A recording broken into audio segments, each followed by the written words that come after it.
Good afternoon guys. Dito ay nagpalit kami ng compressor sana. Yung pala ay ano, hindi hindi ano ang compressor.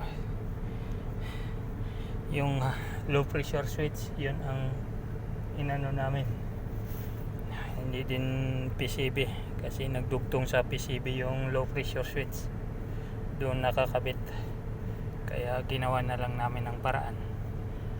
Tapos kinarga namin ng konting preon.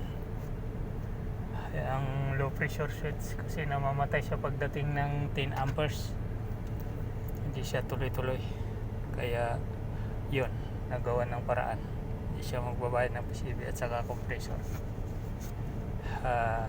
Guys, yung tungkol sa insurance na sinasabi ko, legit po yun. 18 years na company yan, company insurance. May products, may franchising, may real estate. Mamili lang kayo kung saan ang gusto ninyong anuhin doon, yung kukunin.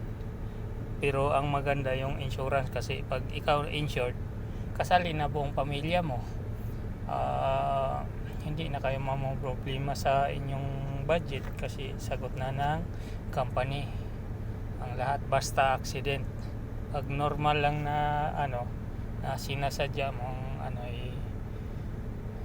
hindi yun accident, dapat accident. Lalo na sa mga nagda-drive dyan. Okay, maghaw lang kayo sa aking video para ituro ko sa inyo, mapag-usapan para kung paano. Okay guys, babay ako. At dito ay malapit na kami pa uwi.